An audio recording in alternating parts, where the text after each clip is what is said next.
मैं जानता हूं कि आप इस प्रोग्राम का इंतजार करते हैं बेसब्री से। 9 बजे वर्ल्ड न्यूज में और 9:30 बजे डेली न्यूज इंडिया 1.0 पर वर्ल्ड न्यूज का।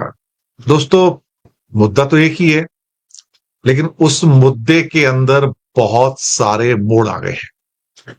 रशिया, चाइना, अमेरिका और साथ में ईरान और इजराइल। कुछ चीजें जो हुई हैं वो मुझे लगता है कि अब काफी इंटरेस्टिंग है, बात करनी जरूरी है। दूसरा, तेल अवीव के अंदर साउथ इजराइल में उसने हलचल मचा दी है और अब इजराइल चिल्ला रहा है कि तुम मेरे पेशेंट्स को, मेरे बीमार लोगों को मारना चाहते हो। तो ईरान ने उसे याद दिलाया, आप गजा में जब हॉस्पिटल पे अटैक कर रहे थे तब आप क्या कर रहे थे? जब आप वहां पर मासूम लोगों को मार रहे थे तब आप क्या कर रहे थे? तब आपने कहा था ना कि इसके नीचे हमास के बंकर्स हैं। तो नेचुरली आपका ये जो हॉस्पिटल है, इसके दोनों साइड में आपकी डिफेंस फोर्सेस और इंटेलिजेंस के दफ्तर हैं। आप भी तो उसका फायदा उठा रहे थे ना, बीच में हॉस्पिटल बना के। यानी कि कभी कभी अपनी गोली अपने आप को लग जाती है। वो कड़वी दवाई जो गजा में पेश कर रहा था, आज उस कड़वी दवाई को उसे खुद पीनी पड़ रही है और दुनिया के सामने मासूम बनने की कोशिश कर रहा है नेतन्याहू। देखो मुझे ये मार रहा है, मेरे हॉस्पिटल पे मार रहा है। तो भाई, तूने गजा में क्या किया आज तक? तूने क्या वहां पर हमास के टेररिस्ट को मारा है क्या? तूने जो वहां पर 30 से 40 हजार बच्चों को और लेडीज को जो मारा है, वो क्या हमास के मेंबर थे क्या? सोचने वाली बात है साहब। कभी कभी अपनी गोली अपने सिर पर ही चल जाती है, क्या किया जाए अल्टीमेटली। चलिए, आप सबका स्वागत है। और कुछ लोग जो हमारे साथ जुड़े हैं उनका मैं नाम लेता हूं। सबका नाम नहीं ले पाऊंगा, बहुत बड़ी संख्या में लोग आ रहे हैं तो सबका नाम लेना मुमकिन नहीं है। इफ्तिखार करीम, नसीब आलम, मोहम्मद शमशाद अली, राकेश मिश्रा, सरोज गर्ग, मोहम्मद शाहवेज, संजय कुमार, संजीव कपूर साहब, अजिंदर सिंह, नौमी शाह, हेमंता दाहल, काशीराज जोशी, अशोक दाडवाल, सत्यपाल गोयल, असलम नवारे साहब, मोहम्मद सलीम जावेद, तबरेज अख्तर, राजवन दंगोल, अमरीक सिंह, जसमान, इंद्रजीत, एहसान भट्टी, यासीन पाशा, दीपक बलेवर, चंद्रशेखर साहू, अजीत मिश्रा, राजेश कुमार धनकर, अफसाना सैयद, कुमार मन बजराचार्य, एमडी जामिल खान, और मैं कुछ नाम छोड़ रहा हूं बीच में, राजेश कुमार धनकर, आनंद कर्माचार्य, ढोलका पोल, संदेश पाठक, अखिल पाशा, कृष्णा पटे, मोदी भक्त, ओके, दिलीप बलेवर। इसके बाद लेता हूं नेपचून आलम, राजीव गुलाटी, जमीर, जमाल नसीर। तुम पाकिस्तान जिंदाबाद क्यों लिख रहे हो यार? यहाँ पे अपने चैनल पे जाओ ना, लिख लो ना उसको, यहाँ क्यों लिख रहे हो? प्रशांत है, शायन अख्तर और सैयद तारिक, डीसी हैं बालाजी, और काफी लोग हैं, पूरे नाम नहीं पढ़ पाऊंगा मैं। तो इनामुल हुसैन है, शेख फिरोज है, सासा 84400, रियाज है, एमके है, और माई स्टाइल माई अवार्ड। चलिए, अच्छी बात है, अपना स्टाइल अपने तक रखिएगा बहुत जरूरी। तो आते हैं आज के मुद्दे के ऊपर। सबसे पहले जो मुद्दा है वो ये है कि आज एक नया मोड़ आ गया है और बड़ा मोड़ आया है साहब। दरअसल रशिया और चाइना ने एक बहुत बड़ी वार्निंग दे दी है, मेगा वार्निंग दी है, मेगा वार्निंग। अमेरिका से कहा है कि तुम ईरान पर अटैक मत करना, वरना चीजें आउट ऑफ कंट्रोल हो जाएंगी।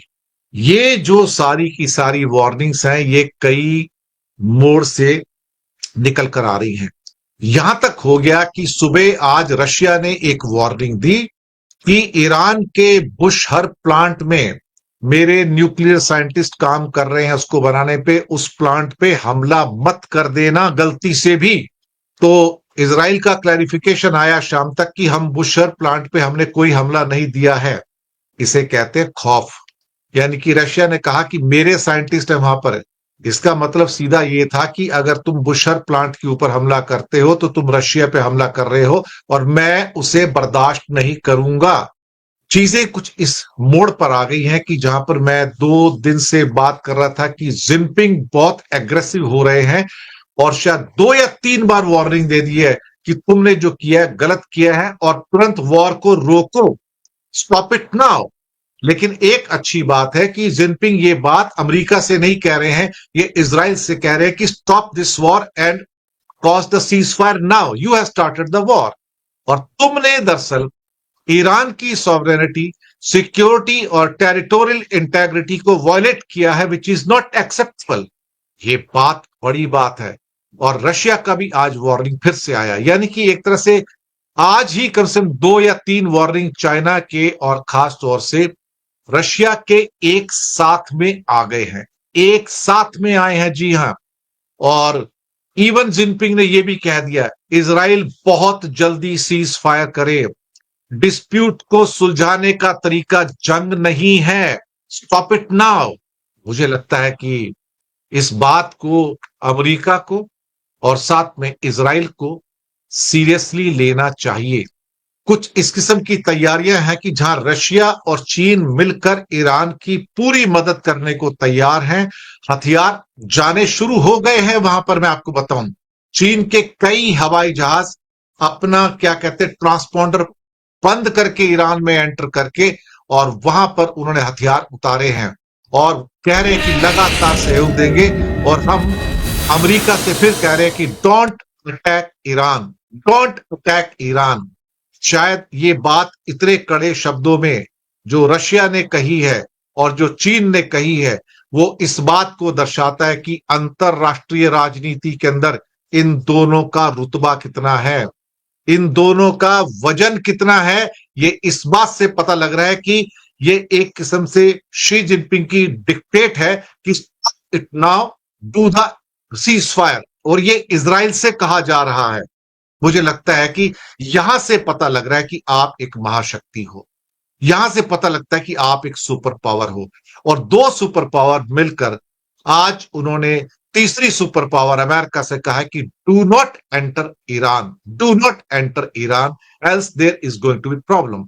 अब एक समस्या यहां पर यह है कि पुतिन को ट्रंप बहुत अच्छा दोस्त मानता है, बहुत अच्छा दोस्त मानता है। तो पुतिन ने कह दिया कि ये गलती मत करना, डोंट डू दिस मिस्टेक। अभी 48 आवर्स हो गए G7 छोड़ के। उसने कहा था कि मैं 2 दिन के अंदर 48 आवर्स में मैं कुछ बहुत बड़ा करने जा रहा हूं, ये ट्रंप ने कहा था।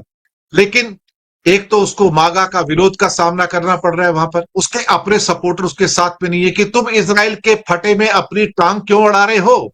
और दूसरी बात यह है कि ये जो धमकी आई है इस टाइम, इससे इस समय अमेरिका डबल माइंड में है कि कहीं ऐसा तो नहीं ये पूरा का पूरा खित्ता आउट ऑफ कंट्रोल हो जाए। क्योंकि ईरान ने कहा है कि अगर आपने मेरे पे अटैक किया तो मैं अमेरिका पे तो अटैक नहीं कर सकता, लेकिन अमेरिका के जितने अड्डे Kuwait, Iraq, Bahrain, Qatar, Saudi, UAE, Oman में है, मैं किसी को नहीं छोड़ूंगा, वो मेरी रीच में है। फिर मुझे मत बोलना कि क्या होने जा रहा है। और उसके साथ ही जो इन कंट्रीज की रिफाइनरी जो है, बल्कि कतर के तो जो एक रिप्रेजेंटेटिव है उन्होंने क्या कहा है कि अगर हमारे ऊपर हमला हो गया, कहीं कहीं ईरान ने हमला कर दिया, हमारी ये रिफाइनरी तबाह हो गई और बाकी चीज तबाह हो गई, हमारे पास तो पीने का पानी भी नहीं मिलेगा। ये शब्द कतर के हैं कि हमें तो पीने का पानी तक नसीब नहीं होगा, ऐसे हालात हो जाएंगे। मुझे लगता है कि अब एक बहुत खतरनाक मोड़ पे स्थितियां आ गई हैं, एक्सट्रीमली एक्सट्रीमली डेंजरस। अब सवाल ही पैदा होता है कि क्या होने जा रहा है, क्या होगा। मोहम्मद हादी साहब, मैंने तो हमास का नाम भी नहीं लिया है। आप कैसे लिख रहे हैं आज ये? मैंने तो हमास का नाम भी नहीं लिया, मैंने तो हमास का जिक्र भी नहीं किया है। वो तो सिर्फ हॉस्पिटल के कॉन्टेक्स्ट में आया वो, कि जहां उन्होंने कहा था कि हमास टेररिस्ट है, ये इजराइल ने कहा है। मैं कहां बात कर रहा हूं, इंडिया ने तो ऑफिशियली आज तक हमास को टेररिस्ट ऑर्गेनाइजेशन डिक्लेयर ही नहीं किया है, ना हिजबुल्लाह को किया है। तो वो तो इजराइल जो कह रहा है, लेकिन मुसीबत यह है कि वो उस कॉन्टेक्स्ट में है, इस कॉन्टेक्स्ट में नहीं है वो। खैर, उसको जाने दीजिए आप। लेकिन सबसे इंपॉर्टेंट बात यहां पर यह है कि क्या अमेरिका हिम्मत करेगा। इस समय ट्रंप अपने वॉर रूम के अंदर है, इस समय तीसरी सीरियस मीटिंग है। क्या वो ऑर्डर पे साइन करेगा? ऑर्डर पे साइन करने से पहले उसके सामने जो परिस्थितियां हैं, जो कंडीशंस हैं, वो ये हैं, वो कंडीशंस ये हैं कि ट्रंप को जिनपिंग और पुतिन ने कहा है कि don't enter into war, don't attack. अब ये मुझे लगता है कि यहां पर हमें सोचने की जरूरत है कि ये क्या हो रहा है। अब चाइना ने शांति की अपील की है, रशिया ने शांति की अपील की है और कहा है कि आपके हमलों से, मिलिट्री सॉल्यूशन से आप कोई भी हल नहीं निकाल सकते हैं। रशियन जो फॉरेन मिनिस्टर है उसका स्पोक्स पर्सन मारिया जखारोवा, आप मेरे वर्ड को गौर से सुनिएगा, मारिया जखारोवा ने क्या कहा है, हम वॉशिंगटन को चेतावनी देते हैं, यानी कि हम वॉशिंगटन को वार्निंग देते हैं कि वो इस कंडीशन में कोई मिलिट्री इंटरवेंशन ना करे। ऐसा करना बहुत खतरनाक कदम होगा जो पूरी तरह से अनडिजायर्ड है और इससे नुकसान बहुत बड़े हो सकते हैं। ये चीज निकल कर आई है, आप फिर से सुन लीजिए, रशिया की वार्निंग बहुत कड़े शब्दों में है। Maria Zakharova, foreign ministry Russia, वो कहते हैं हम खास तौर पर वॉशिंगटन को वार्निंग देना चाहते हैं कि वो कोई भी मिलिट्री इंटरवेंशन ना करे, यानी कि ईरान पर अटैक ना करे। ऐसा करना बहुत खतरनाक कदम होगा जिसके रिजल्ट्स जो होंगे वो अनडिजायरेबल होंगे और बहुत नुकसानजनक होंगे। ये मुझे लगता है कि अब तक की सबसे सीरियस वार्निंग आई है। शायद रशिया सीरिया को गंवाने के बाद, जी हां, सीरिया को गंवाने के बाद ईरान को नहीं गंवाना चाहेगा, क्योंकि ईरान ने उसको मदद किया था। मुझे लगता है कि चीजें बदल रही हैं और उसके बाद अब यहां पर जिनपिंग और पुतिन की भी आपस में बातचीत हुई है। तो वेस्ट एशिया के अंदर यानी कि मिडिल ईस्ट में इस टाइम हालात तेजी से बिगड़ रहे हैं। सोरोको हॉस्पिटल पे तो अटैक हुआ ही है, लेकिन वो उसकी गिनती दरअसल हमास से करता है कि हमास के अड्डे हैं वहां पर। मुसीबत यह है कि कल को जो तुम पैलेस्टीनियंस के साथ कर रहे थे, आज ईरान ने जब आपके साथ किया तो आपका खून खौलना शुरू हो गया। आपको क्या कहते हैं, अब खून आपके सर चढ़कर बोल रहा है। अब आपको गुस्सा आ रहा है क्योंकि आपके चंद लोग मारे गए और क्या कहते हैं चंद लोग घायल हो गए। तो अब आपको लगता है कि आपकी इंसानी जानों की कीमत है। तो आपके जो जायनिस्ट जो रिजीम है, तो ज्यूस जो हैं, आपकी इंसानी जानों की कीमत है, लेकिन भाई गजा के पैलेस्टीनियन की जानों की कीमत नहीं है ना, वो तो जानवर हैं। क्यों? सही बात है ना मिस्टर नेतन्याहू। और जब तुम्हें कल पूरा का पूरा बर्बाद कर रहा है क्या कहते हैं ईरान, और तुम्हारे यहां तबाही के निशान है, अपना गुस्सा गजा पे निकाल रहे हो, और कल रात तुमने वहां पे जाके 140 लोगों को मार डाला, लानत है तुम्हारे ऊपर। और आज तुमने वहां पे जो लोग इकट्ठे हुए थे, खाने की लाइन में थे, देवर कलेक्टिंग फूड, उसके ऊपर आपने गोलियां चलाई और 16 आदमी आज फिर मार दिया आपने वहां पर। वो लोग तो खाना खाने के लिए वहां गए थे, जो खाना डिस्ट्रीब्यूट हो रहा था उसको लेने के लिए गए थे, आपने उन पर गोलियां चला दी आज और वहां 16 आदमी मार दिया आपने। मुझे लगता है कि चीजें काबू से बाहर हो रही हैं। इस समय नेतन्याहू बौखलाए हुए हैं। वो 5 दिन के अंदर ईरान का सत्यानाश कर देना चाहते थे, लेकिन खुद का सत्यानाश हो गया। उसके यहां जो गोला बारूद गिर रहे हैं, जो आके पूरी की पूरी मिसाइलें गिर रही हैं, उसने उसको परेशान कर दिया है। और सुनने में आया है कि उसके कुछ डिफेंस मिनिस्ट्री के कुछ ऑफिशियल्स को लोगों ने मैन हैंडल किया है, मैन हैंडल किया है, यानी कि पकड़कर पीटने वाले थे कि तुमने हमें किस जहन्नुम में डाल दिया है, तुम्हें जरूरत क्या थी ईरान के साथ वॉर करने की।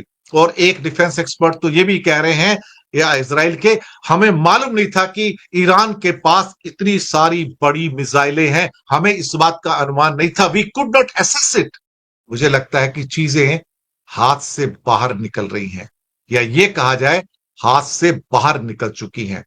मैं ये भी मान के चलता हूं, चलिए मैंने मान लिया कि खमनई को आपने मार दिया, लेकिन जो दूसरा रिजीम आएगा वो भी तो अमेरिका विरोधी होगा, वो भी तो इजराइल विरोधी होगा, वो आपका तलवा नहीं चाटेगा। आज ईरान के अंदर किसी शख्स में कोई भी आ जाए, किसी में इतनी हिम्मत नहीं होगी कि वो इजराइल के साथ चला जाए या अमेरिका के साथ चला जाए। इतना गुस्सा ईरान के लोगों में अमेरिका के प्रति है। तो जो कोई नया निजाम आएगा वहां पर, उसे पहले तो आईआरजीसी से जूझना पड़ेगा। उससे कैसे जूझेगा जरा बताइए आप मुझे। खैर, जो भी है। और बुशहर का मैंने बताया कि बुशहर जो न्यूक्लियर प्लांट है, जिसमें आज सुबह ही रूस ने कहा है कि उसके अंदर मेरे साइंटिस्ट काम कर रहे हैं, उसको टच मत करना वरना इस हमले को रूस के ऊपर हमला माना जाएगा। तो इजराइल ने क्लैरिफिकेशन दिया, मैंने उस पर हमला किया ही नहीं है। इसे कहते हैं पावर। इसे पता लग गया इजराइल को कि मैं अब बैकफुट पे हूं। और मुझे कहीं ना कहीं ऐसा लग रहा है कि ट्रंप एक गेम खेल रहा है नेतन्याहू के साथ। ऐसा मुझे लगता है, पता नहीं अब आगे क्या होगा। कि गेम खेल रहा है, उसको बता रहा है कि मेरे बिना तू कुछ नहीं है, तू मेरे बिना कुछ नहीं है, मैं तुझे सपोर्ट करता था तभी तू इतनी बड़ी बड़ी बातें करता है, और मेरे बिना तू कुछ नहीं है, तेरे को ईरान भी कुचल कर चला जाएगा। अब ये हकीकत सामने आ रही है साहब। और एक हकीकत और निकल के आ रही है कि कुछ लोगों ने ये बताया है, मुझे नहीं पता कितना सच है कितना झूठ है, ये कहा है कि ईरान के पास एटम बम के अलावा कुछ और भी खतरनाक बम है जिनका नाम प्लाज्मा बम है। आज तक दुनिया में किसी ने प्लाज्मा बम तो बनाया नहीं है।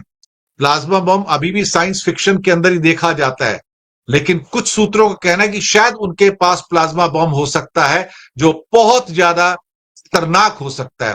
प्लाज्मा बम के बारे में आप गूगल पे जाके पढ़ना चाहे तो पढ़ सकते हैं। It's a state of matter where gas is heated to extreme high temperature causing it to ionise and its destructive forces. ये पूर्ण विनाश कर सकता है। और सुनने में आया कि इसका जो डिस्ट्रक्शन है वो एटम बम से भी ज्यादा है। मुझे नहीं पता क्या होगा, लेकिन हालात इस समय काबू से बाहर हो रहे हैं। हर गुजरता घंटा एक नई सूचना लेकर आ रहा है, नई इंफॉर्मेशन लेके आ रहा है। हर गुजरता हुआ पल लोगों की धड़कनें बढ़ा रहा है। हॉर्मस की खाड़ी आधी बंद हो चुकी है, बाकी आधी भी और 2 दिन के अंदर 4 दिन में बंद हो जाएगी। तो सारा का सारा कारोबार जो गल्फ का है वो पूरा का पूरा गर्त में जाएगा। इस बात को पता है पूरे, और उसके अंदर लोगों के पैर कांप रहे हैं। सऊदी डरा हुआ है, बहरीन डरा हुआ है, कुवैत डरा हुआ है, इराक डरा हुआ है, इसके अलावा आपका यूएई डरा हुआ है, ओमान डरा हुआ है, कतर डरा हुआ है। ऐसे हालात पैदा हो चुके हैं इस समय गल्फ के अंदर। अब ये तो ऊपर वाला जाने क्या होगा, लेकिन मैं फिलहाल आपसे यहीं पर इजाजत लूंगा और शुक्रिया अदा करूंगा कि आप आते हैं, बड़ी संख्या में प्रोग्राम्स देखते हैं। आते रहिएगा, हमारी सपोर्ट ईरान के लिए जारी रहेगी, पहले भी थी, आज भी है, कल भी रहेगी। कोई भी जुल्म करेगा तो उसके खिलाफ हम बात करेंगे, क्योंकि पहला हमला इजराइल ने किया है और उसे ही यह हमला रोकना होगा। वो उसको ईरान नहीं रोकेगा, ईरान तो सिर्फ जवाब दे रहा है। तो 9:30 पे आपसे मिलेंगे डेली न्यूज इंडिया के ऊपर, वर्ल्ड न्यूज के अंदर। आइएगा, कुछ और नई खबरें बताने जा रहा हूं, और वो चीज बताने जा रहा हूं कि इजराइल के Arrow, THAAD, Patriot system, Iron Dome और साथ में डेविड स्लिंग फेल क्यों हो रहे हैं, उसके पीछे का बड़ा कारण बताने जा रहा हूं आपको मैं कि क्यों फेल हो रहे हैं, क्यों उसको रोक नहीं पा रहे हैं। क्या ईरान ने चमत्कार पैदा किया है जिसके आगे समय पूरा का पूरा इजराइल जो है हताश है, कुछ कर नहीं पा रहा है। तो बस कुछ